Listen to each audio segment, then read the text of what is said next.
I was busy thinking about. Baby, I got issues, but I love myself. Baby, I got issues, but I love myself. I don't like the way. Hello, fellow humans! I am so glad to be back, and I am so sorry it took so long. Yes, I did post before releasing this video, but this is the first intro I'm making of ending my hiatus, my break. For those of you that did not see the short that I posted when I came back, it was just a quick thing to mention that I will be adding a few different things to my future videos, like memes and clips and this avatar right here. Hope you like it. I'll also be changing background, like music. I'll be adding that. And also, the text is going to be different because of this. Yeah, that was not fun to deal with. It really wasn't. Anyways, moving on. I do also want to mention... Wait, hold up. I'm having a brain fart. Hold up. Okay, my brain's working again.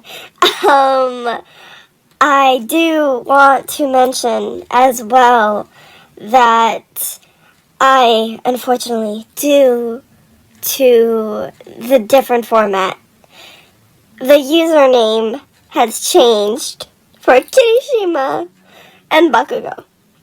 It has changed to this. So, RIP chaotic, unhinged usernames, because the new app I'm using has a character limit. So, RIP. Yeah. Anyways, sorry, this has been so prolonged. I have another pre-recorded intro that I'm going to show after this. If you want to skip it, this is a timestamp to the beginning of the video. So if you do skip to the beginning, enjoy! So I did forget something. I just want to give my thanks to the people that supported me in the comments and all that, and said, like, you know, take your time, and I've just been really amazing. It means so much to me. Like, okay, I'm not about to cry on my intro. But yeah, it just means everything to me from after everything I've been through. And honestly, seeing all of your comments from the videos that I've made before, it just, like, reminds me why I love doing the things I do, why I like putting messages in my videos, and the way that I help some of you, and seeing all your comments and our interactions remind me why I love doing this so much. And once again, I just want to thank everyone that showed their support. Oh my god, emotions. I hate them. So, I love y'all, and enjoy. However, that feeling of happiness soon turned to fear as he felt the teen next to him move on the bed. Bakugo turned towards him, and Deku made the mistake of looking at him, this being a mistake because now their faces were only a few inches apart. His red eyes slowly opened and they just looked at each other, Bakugo speaking with a deep and tired mourning voice. "What the fuck are you still doing here?" Deku's eyes blew wide and he quickly sat up. He was about to apologize, but that was replaced by a yelp as he had managed to get both of them tangled in the sheets and tumble off of the bed. The teen nervously looked at his friend who was laying next to him with a very obvious angered vein showing on his head. He was able to pull his hand out from the tangled blanket, and Deku saw Bakugo's palm for 1 second before he got a full explosion to the face. Thinking bubble. Yeah, I deserved that. Deku hurriedly got off of the floor, and booked it out of Bakugo's room before his entire body could get obliterated. Despite the scare he had this morning, he showed up to class looking refreshed and genuinely happy. "You look happy today. You got a date?" "No, actually I'm meeting up with my father this Saturday." "Really? That's sick. Are you excited?" "Yeah, a little more than I'm willing to admit. It makes me feel like a kid again." "There's nothing wrong with that. You get to hang out with your dad. Of course you'd be excited. They had already started talking more animatedly by the time Bakugo walked into the room. He locked eyes with Kirishima, who started to wave a greeting at him with a big smile. The redhead walked over toward him. Hey Bakubro, you're later than normal. I just woke up in an interesting way. Kirishima raised a confused eyebrow, but brushed it off. Bakugo looked behind him, where he saw Denki and Jiro talking with a very unusually, at least as of recently, happy Deku. What's with him? Kirishima looked back to follow his friend's line of sight, and smiled. Oh, Deku was just telling us about how he's going to meet up with his father this Friday. Bakugo's eyes went wide in surprise, but hid the expression just before Kirishima could look back at him. He thought Kirishima had referred to Hisashi as Izuku's father, not knowing that the green-haired teen referred to Hisashi as such. He spoke just below a whisper with irritation laced in his words. He's no father. What was that? Nothing. Since when? I don't know, but he came into class in a really good mood. Bakugo felt on edge and suspicious of it all, not trusting that Hisashi would do right by Deku. He didn't want Deku to get too close to him, just for the guy to leave. He wanted to tell the teen to stop pursuing a relationship with the guy, but he didn't say anything. He looked at Izuku's bright and excited smile, and knew there was no way in hell that he would wipe that smile off of his face. Before Izuku knew it, it was Saturday, the day he would be spending time with his father. He tried not to get his hopes up, but his excitement said otherwise. They planned to meet downtown, since that's where all the entertainment and restaurants are. Deku was at the park at exactly 1 p.m., the agreed time that they would meet. He was visibly excited, but that excitement died down when 30 minutes passed. He looked down at his phone, and saw no texts or calls from Hisashi. Maybe if he just gave him 10 more minutes he would show, but he didn't. The teen was about to leave when he heard his name being yelled. His head shot up as he looked at the green-haired man, waving and fast walking towards him with a smile. Hey Izuku, I'm so sorry for the wait. The traffic was insane and my phone died. Traffic? I took the bus, but I guess it would have been faster to walk. It's okay, you're here now, that's all that matters. So what do you want to do? Do you like Italian food? Over lunch they caught up on almost everything. Izuku told him about his friends at school, all the adventures, people he had met, and his love for heroes. I didn't think you would still be into heroes this much. I figured it was an obsession you would only have as a kid. I never stopped loving heroes. I love what they do for the people, the changes they make in people's lives, the hope. That's why I want to become a hero too.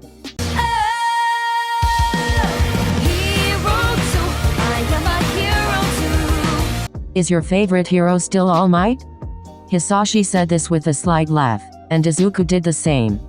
My entire room is covered in posters, plushies, and figurines of him. You have figurines? Izuku laughed. Yeah, Kachin always complains about them when he comes over. Hisashi's expression slightly changed, and Izuku took note of it. Bakugo still has a very aggressive personality. Izuku let out a small laugh. Yeah, I don't think that's ever going to change, but underneath all of that, he has a big heart. He'll never admit it to us, but he cares a lot about our friends and me. Thinking bubble. He has an interesting way of showing it. Well, he seems to care a lot about you. I owe him my life. During the first battle in the war our freshman year, he jumped in front of an attack that would have killed me. I was already in a terrible state, so if I got hit. Izuku wore an expression Hisashi couldn't read, but suddenly a fond look showed in his eyes as he smiled. But that doesn't matter anymore. I'm okay and so is he. I still feel pain when I see the scar he got when he took the hit for me, but we're okay. Well, I'm grateful that you came out of it okay. I feel like that's the least he could do to make up for it. He made up for it the second he saved my life, and even after that, after the first battle, I ran away to try and protect everyone while helping people along the way. I was at my limit when suddenly I saw his face. All of my friends had tracked me down and saved me. He apologized to me in that moment, for everything. Saying I was shocked would be an understatement. I knew he had my back long before he apologized, but that moment kind of sealed it for me. Izuku awkwardly laughed. Sorry, this all probably sounds really weird. No, don't worry, you're fine. I'm glad to hear that everything turned out okay. Yeah, it did. There was a significant silence between them when Hisashi thought of something to break it. So I heard that a hero history museum opened up recently. Have you seen it yet? Deku's eyes lit up when he heard the topic being brought up. I've heard of it, but I've been so busy with school that I haven't had the chance to go there. Well, you're free all day today, right? We could go after we finish lunch. What do you think? Deku's eyes lit up at the proposition. I'd love to. Hisashi smiled and immediately waved down their waitress to ask for the check. Izuku's eyes lit up the second he walked into the building, and he immediately started acting like a fanboy. He told Hisashi about all of the heroes and their best battles. He especially went into the different eras and how the heroes' attire changed throughout their careers. Hisashi found enjoyment in seeing Izuku so happy and excited. He felt like the teen was letting more of himself show in this moment. How do you know so much about this? Well, I've always loved heroes since I was a kid. So as soon as I learned how to use a computer, I kind of went down a rabbit hole. When I was a kid I had an All Might onesie. I actually still have one. You have one now? Yeah, I was out with my friends for my birthday when I saw it, and one of them bought it for me. His name is Shoto Todoroki. Todoroki? As in Enji Todoroki's kid? Endeavor? Yeah, crazy right? When I first met him he didn't want to be friends with anyone, but now he's one of my closest friends. What about your other friends? I want to hear more about them. Didn't you say some of them helped you with your quirk? Izuku's eyes lit up at Hisashi showing interest in his friends. Yeah, they all helped. Zero's quirk is tape that comes out of his elbows, so he helped me with my black whip. He showed me how to. He continued to talk about his friends excitedly, and Hisashi smiled seeing the light in his eyes. But that's when he realized that Izuku, despite his age, was still a kid. It caused something to change in him, and some old feelings were starting to resurface. Bakugo's mind had been foggy for days. He never voiced it to Deku, but he hated the fact that he was meeting up with Hisashi. He avoided the topic at all costs, but his worry and frustration was starting to show. It took his mother yelling his name to snap him out of his thoughts, as he was currently burning his food. Shit. Bakugo quickly turned off the stove, glad that at least the food wasn't up in flames. However, the only thing left on the pan was what was supposed to be an egg. His mom touched his shoulder, and he almost flinched. She saw his expression and knew they had to talk. It had been noticeable that something was wrong recently, given his demeanor and the fact that he started coming back home after school every day. Katsuki, what's wrong? Nothing. He tried brushing it off but it wasn't convincing. Don't treat me like a fool. Anyone can see that you're not doing well, and I'm worried. Talk to me, Katsuki. What's wrong? The teen gave in, and for the first time in a very long time, he let himself be vulnerable. What happened with Hisashi? Why did he leave Izuku and Aunt Imko? Mitsuki was taken aback by this question, given that it was never a topic she thought they would talk about. Well, he's an asshole. That's all there is to it. There's more to it than that. Not all asshole fathers just leave. Mitsuki took a deep breath, and ushered them to sit in the front living room. When they sat down, she took a moment to try to figure out where to start. Imko and I have been friends since our freshman year of high school. It was just after we graduated and both went into uni when she met him. He had a powerful fire quirk, so he wanted to become a pro hero. But before he could even begin the process, Imko got pregnant with his child, Izuku. Never tell him this, but he wasn't planned. Imko came to me one day crying when she found out she was pregnant. She knew Hisashi didn't want a family yet, so she didn't know what to do. I was there when she told him, and surprisingly the next day he showed up to her door with a ring. They ended up getting married and we thought they were going to be a happy family, but then Izuku was born. I guess it took him holding the baby in his arms for it to finally hit him that he would be a father for the rest of his life. I guess he freaked out, and the next thing we know he packed up and left, only leaving a note behind. What did it say? She never told me. She just stuffed it in her pocket and turned to me with a smile as she broke the news to me. Silence filled the room, as Bakugo tried to process everything his mother was telling him. He had no idea, and now knowing what he did, he hated the guy even more. He came back again though. Why did he come back if he didn't want to be a father? Mitsuki let out a dry laugh, full of hatred. Maybe he thought he could suddenly jump in and become a father. But an asshole self-centered pro-hero wouldn't want a quirkless kid. His mother sighed and confirmed it with a nod. Bakugo laughed and then violently stood up in anger, letting his quirk go wild. Before she could say anything, her son went off. He could have protected him from me. He could have stopped me from bullying him. Aunt Imko was so busy working as a single mom that she didn't see it, but he could have. Katsuki calmed down. He whipped his head over to look at his mother, with fire filling his eyes. Why did she give Izuku that asshole's last name? Why did she keep it for herself? Mitsuki's eyes softened, but it was filled with sadness. Honey, she wanted to give Izuku hope that his papa would come home. Bakugo squeezed his eyes shut, and failed at trying to contain his quirk. He turned towards the door and started walking. Hey, where are you going? I need some air. Before either of them realized it, he had already slammed the door behind him. After they spent at least 3 hours in the museum, leaving with an All Might limited edition figurine they sold there, Hisashi decided to walk Izuku home. So, where's your mom? She went on a business trip. She won't be back for another week. Does she know I'm here? No, I haven't told her yet. It would distract her from an important project she's working on in Germany. Plus, it would be a surprise. There was an odd silence between them. But she'll be back next Sunday, so you'll see her soon. Hisashi looked away for a moment and breathed out a small nervous laugh. Yeah, I'll see her soon. He looked back at his son with a smile, changing the subject. How do you feel about going on a trip with me? Just the two of us. We can bond and catch up. Izuku was taken aback, but was barely able to hide it. A trip? I'm still in school. Well, you have a week-long vacation after this week, right? We could head out on Friday after school. He contemplated it and figured that there was no harm in it. Okay, I'd like that, but you're going to miss Mom coming home. That's okay, I'll see her when we get back. So it's a plan? Hisashi smiled at Izuku, and he smiled back. It's a plan. Bakugo didn't go get air. He had gone straight to Deku's place.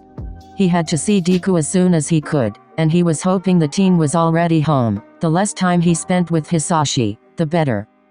He was inside pacing in front of the door, when he heard voices on the other side of it, and buttons being pressed.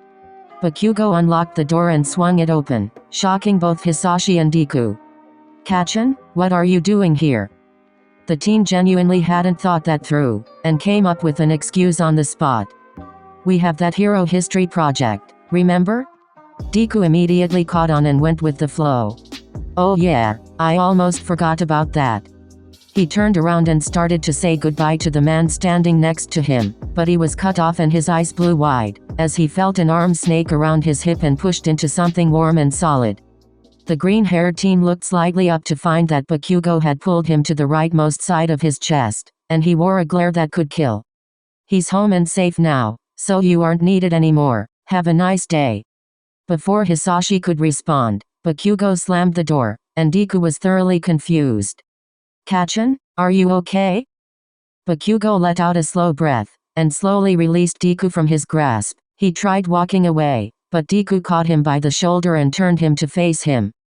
Deku's eyes went slightly wide at the expression on the other's face. It was a mix of anger, stress, frustration, and helplessness. Bakugo looked to the side, actively avoiding eye contact. Now Deku was getting irritated and he was so close to just grabbing Bakugo's face, and turning it towards him so that the teen could look him in his eyes. Kachin, look at me and tell me what's going on. Bakugo looked up at Deku, and did something very out of character for him, this being him lowering his head to rest his forehead on Deku's shoulder. This caught Deku off guard, since Bakugo wasn't the affectionate type, let alone initiating physical contact as comfort. The teen let out another long breath, and Deku awkwardly put his hand on Bakugo's head, running his fingers through his hair. They had never done anything like this before, but Deku wanted to help as best as he could. Bakugo couldn't understand why he was being like this. He was stressed, tense, nervous, angry, and irritated. He had literally fought through a war, and somehow this is what was hitting him hard. Deku spoke softly into Bakugo's ear in a comforting way. I don't know what's going on, but when you're ready to talk about it, I'll be right here, okay? The other teen responded with a nod and then stood up, acting as if nothing had happened. He looked down to see a plastic bag that Deku had dropped to the ground. What's that? Deku's eyes blew wide in excitement, pulling a full 180 as he took out the limited edition figurine Bakugo knew he had been wanting for almost a year. He started to talk animatedly and all Bakugo could think was, thinking bubble. Well, looks like I'll have to figure out something else for his birthday. The teens decided to have another sleepover since they were going to meet up with their friends for lunch. Bakugo chose to wake up earlier so that he could have time to think to himself as he showered. He tried taking deep breaths, as he let the water roll down his face and body, hoping it would somehow cool his mind. He tried to convince himself that everything would turn out fine, and that he was just being overprotective, but he wasn't going to lie to himself. He just wished Izuku could see what he saw, if only he knew what Hisashi did. Bakugo stepped out of the shower and grabbed his towel when he noticed something was missing. His eyes blew wide when he realized he had forgotten to bring in a pair of clothes with him. His mind was so overwhelmed that he had forgotten to do so. He had stayed over at Deku's place so often that he had a drawer designated for his own sets of clothes. He walked out of the shower with a towel around his waist, praying that Deku was still asleep as he rushed to grab his clothes. The sound, however, started to wake Deku up, and just as he was sitting up and rubbing his eyes, Bakugo launched himself into the bathroom. All the tired teen saw was legs and Bakugo slamming the door shut, leaving a very confused Deku behind him. I'm too tired for this shit. Deku flopped back onto his back and knocked out instantly. Bakugo had no idea how Deku managed to be so bad at functioning in the morning, as it took all of his strength to practically drag him out of bed, carry him to the shower, and turn it on, hoping that might help. そんなんでよく生き延びてこられたな。せっかく朝飯作ったんだ。1でも起こしてやる。5分で朝食だからな。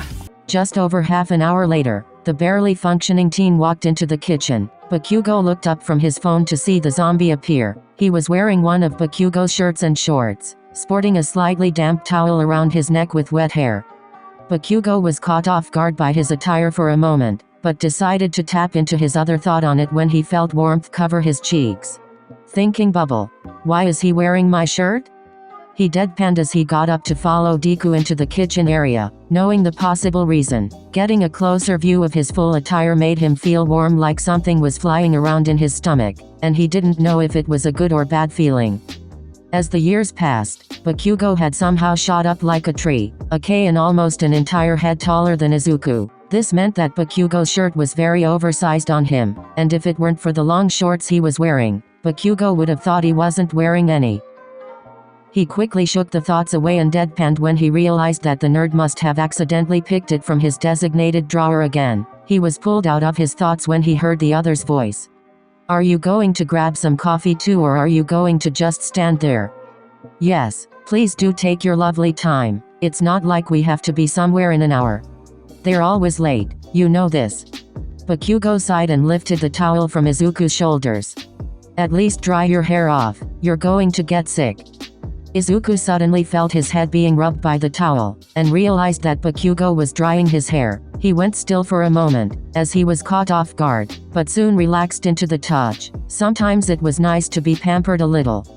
He slightly turned his head to look up at Bakugo, who had a soft smile on his lips. Izuku enjoyed looking at it, since he rarely saw that expression on Kachan's face. However, it immediately disappeared when he realized that the shorter teen was looking. Bakugo dropped the towel on his head so that it covered his eyes, and immediately walked away. Izuku laughed to himself, knowing that Bakugo had a hard time showing his feelings that weren't anger-driven, that he cared. If you're not ready in half an hour, I'm leaving your sorry ass behind. Izuku laughed again and got ready. When they finally got to the bus stop where they had planned to meet their friends, Deku remembered his plans with Hisashi, and realized that he hadn't told Bakugo yet. Hey Kachan? What? I almost forgot to tell you, but my dad and I are. He was cut off by someone yelling his name. Deku, Bakugo, sorry we're running late.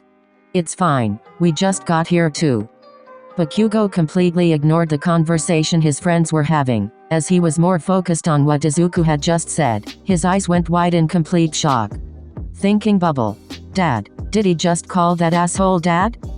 He looked to see the green-haired teen was lively with a huge smile on his face, and wondered how long it would last. Mitsuki walked down the street with to-go food as she approached the front door to the Midoriya household. She had gone to get groceries, so she figured she could stop by and bring some food for the boys, not knowing that they were out with their friends. She thought they were still there, and she wanted to see them as well. She put in the code to open the door and locked it behind her as she came in. She looked around the living room to find that the boys weren't there, and put the groceries and food down on a nearby table. Katsuki? Izuku? Where are? She was cut off by the doorbell ringing, so she turned around to open the door. The person Mitsuki saw in front of her made her stop breathing. He was someone who she never thought she would see again, and wished she didn't. Hisashi? That's when she remembered what her son asked, and it all made sense. That bastard was back in town. Mitsuki, what are you doing here? Her shocked state turned into anger at the question. What am I doing here? What are you doing here? When the hell did you even get here? Hisashi held his hands up, showing that he didn't want to fight. Hey, let's just cool off for a moment. I'm not here to cause trouble. She crossed her arms with attitude and raised an eyebrow. Really? 'Cause that's all you've been doing for the past 17 years. Don't be like that. You know I didn't want that. Well, maybe you should have thought about that before you left your wife and kid broken-hearted. Mitsuki, do you really want to have this conversation outside? She sighed as she turned to stand to the side door, and closed her eyes, pinching the bridge of her nose. That's Bakugo to you. Get inside before I change my mind. He didn't waste any time walking in, and she closed the door behind them. Does Imko know you're back in Japan? He took a moment to respond. Not yet. She sighed as she pulled out her phone from her pocket. You know I have to tell her. Hisashi's eyes went wide in a slight panic. Wait, not yet. I want to tell her myself. And when exactly is that gonna be? Izuku said she'll be home in a week from now. I want to greet her when she comes back. Mitsuki let out a dry laugh. Are you even going to stay around that long? I will, I promise. That's what you said last time, and I had to comfort Imko through the whole aftermath. Again, you shattered her heart just because you couldn't be a damn adult and take responsibility for your actions. Look, I know I hurt her, but hurt doesn't even begin to describe the pain she went through. That and she had to pretend everything was okay in front of her 4-year-old son. The man stayed silent, not knowing how to respond. How does Izuku feel about all of this? We've been spending time together. I've been taking him out places and bonding with him. We're actually planning on going on a trip during his spring break. She sighed again and he took a few steps closer to her. Look, I know I messed up, but I'm going to make everything right again. With both Izuku and Imko, I want to be the husband and father I should have been a long time ago. The blonde let out another dry laugh. I highly doubt Imko even considers you to still be her husband, and I'm surprised Izuku sees you as his dad. She only kept your last name for the off chance that you might actually come back, to give her son hope, and that kid went years without the father figure he needed. She walked up to him until there was only a foot between them as she glared holes into his eyes. She harshly pushed her fingers against the center of his diaphragm, causing the physical pain reaction she was aiming for. If you hurt either of them, you'll have hell to pay. After pushing hard enough to leave a bruise, she turned and walked towards the door, swinging it open. Now leave before I change my mind about calling Imko. Hisashi was out of the house in a matter of seconds, and all Mitsuki could think of was that it was happening all over again. And there was nothing she could do about it. Hello, fellow humans! I am so sorry that this video is so long, and I cannot guarantee that the third and final video will not be as long. And I also can't guarantee when it comes out, because life is chaotic, as some of you may know. From here on, I'll just be rambling. Wow, that was so hard to say. I will just be rambling on about how I view one of the scenes that I included in here. If you don't want to listen to it, have a nice day. I will see you next time. But for those who want to stay, I will try to summarize this as best as I can. So, yes, that scene in the kitchen when they were about to go meet up with their friends was fruity as shit. I realized that. But I do want to mention that when I first started writing this and first had this concept, it was meant to be platonic. And that their connection wasn't, it wasn't really friendship or best friends, but it wasn't lovers either. It was just like a soul connection. That's what I was going for. And later on in the series, in the final part, you guys will understand what I mean. And I do want to clarify that, you know, all actions were driven by how much they care about each other. And yeah, I just want to put that out there. I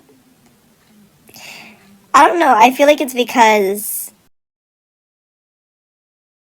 But, yeah. If anything, this is starting to become a one-sided love on Bakugo's part, so R.I.P. him. I'm just rambling now, so, I apologize. So, I will see you next time, and have a nice day. Bye! Okay, let's see how that went. Wait, hold on, this is also a spoiler. I hate everything. I absolutely hate everything.